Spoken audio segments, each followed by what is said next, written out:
Tanggal 18 Agustus ini jadi hari yang penting buat Realme Indonesia. Karena selain melaunching beberapa produk terbarunya, Realme juga merayakan 15 juta penggunanya guys. Selamat ya Realme. Nah buat produknya sendiri itu tuh ada Realme Pad Mini ini, Realme Narzo 50i Prime, dan Realme Watch 3 ini.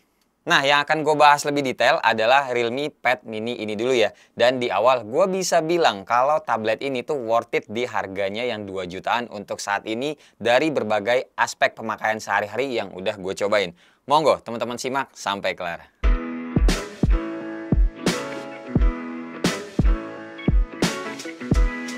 Hai semua, gue Wasa. Pertama, kita mulai dari boxnya dulu nih ya. Udah ada bentukan tabletnya dan di belakangnya tuh ada 6 key point sellingnya. Isi di dalamnya kayak biasa aja sih, standar ya. Ada kertas user manual, kabel data Type-C, SIM card ejector, dan kepala charger 18 watt. Nggak dapat casing dan anti gores yang terpasang kayak biasanya. Jadi, sebaiknya nih kalau teman-teman beli tablet ini, sekalian jajan juga aksesorisnya dulu, biar enak dipakainya nanti.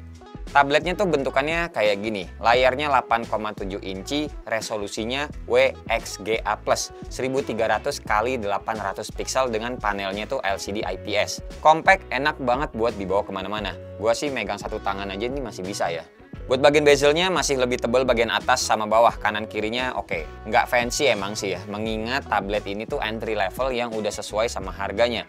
Tapi layarnya ini tuh jauh lebih bagus ketimbang tablet-tabletan lokal yang di range harga yang sama. Itu biasanya kalau gue perhatiin kalau layar kita lihat dari samping, dia tuh berubah warnanya guys. Dan nggak asik aja gitu loh, mata nggak enak melihatnya. Nah kalau di Realme Pad ini enggak. Di sebelah atas ada lubang jack audio 3,5 mm dan speaker. Di sebelah kanan ada tombol power sama volume. Di bagian bawah ada mic, port Type-C, dan speaker lagi. Ya, ini speakernya itu dual ya. Di sebelah kiri ada slot SIM card, tapi ini cuma bisa nampung micro SD aja yang unit gua pegang ini. Material back covernya aluminium alloy bahannya, yang mana ini menurut gue juga kece. Soalnya ini tuh Realme berani loh make material yang jarang banget kita temuin di tablet-tablet merek lain di range harga yang sama. Unit yang gue pegang ini balik lagi ya, Wi-Fi only emang. Tapi ada juga yang versi selulernya. Disesuaikan aja kebutuhan nantinya. Buat memorinya ada dua varian masing-masing, baik yang Wi-Fi ataupun yang seluler. 3 GB RAM-nya dan internal 32 GB, dan yang satu lagi 4 GB RAM-nya, internalnya 64 GB. Buat softwarenya pakai Realme UI Pad version berbasis Android 11. Fingerprint nggak ada di tablet ini, tapi adanya Face Unlock aja.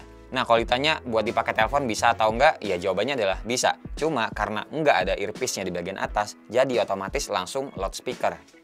Buat performanya dikasih Unisoc T616 yang termasuk aman buat multitasking harian. Gue ngetes Antutu sampai 3 kali dapat skornya ada di angka 200 ribuan.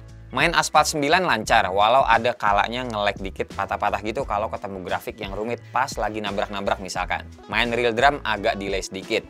Main PUBG ya bisa-bisa aja. Cuma menurut gue sih tablet ini emang enakan buat game-game casual enteng aja sih guys. Karena fungsinya tuh emang lebih buat entertain dan multitasking harian. Tablet ini juga udah kompatibel sama Google Kids Space, yaitu mode khusus anak-anak di tablet-tablet Android. Jadi misalkan teman-teman punya anak, ini tuh bisa mengakses aplikasi buku dan video yang ditargetkan untuk sesuai usia dan minatnya si anak nanti. Nonton pakai tablet ini termasuk enak, soalnya speakernya juga pas posisinya, nggak ketutupan sama jari-jari kita kalau dipegang dua tangan. Baterainya juga gue bisa bilang awet, soalnya layarnya juga kan resolusinya nggak gede ya. Baterai yang dikasih gede, 6400 mAh, yang gue ngetes ngecasnya 2 jam 47 menit dari 1% sampai full dengan casan bawaannya. Pindah ke sektor kamera. Buat selfie-nya 5 megapiksel dan kamera belakangnya 8 megapiksel. Hasilnya gue bisa bilang standar-standar aja. Bisa dibilang oke kalau cahayanya melimpah. Tapi buat kamera malamnya ya sosok aja sih.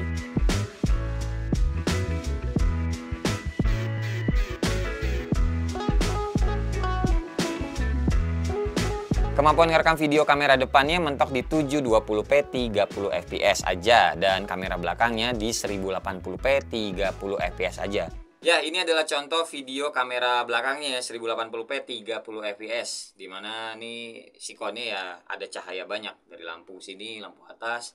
Harusnya hasilnya ya agak lumayan. Penangkapan suaranya juga silakan dinilai sendiri, ini jaraknya juga lumayan. Tangan gua nggak nyampe ke tabletnya nih, jadi ya silakan dinilai sendiri aja. nggak jelek kenanya. Karena sekali lagi ya, ini adalah tablet, bukan smartphone. Kameranya tuh lebih kepake juga buat video call ataupun meeting online, zoom kayak gitu. Cuma posisinya aja sih menurut gue nih harusnya lebih asik yang kamera selfie-nya ya. Kalau ada di bagian tengah-tengah atas sini, kalau posisinya tuh landscape. Posisi default lah ya, kalau lagi meeting tuh ya emang ditaruhnya landscape, bukan portrait. Buat mode-mode kameranya juga kayak begini.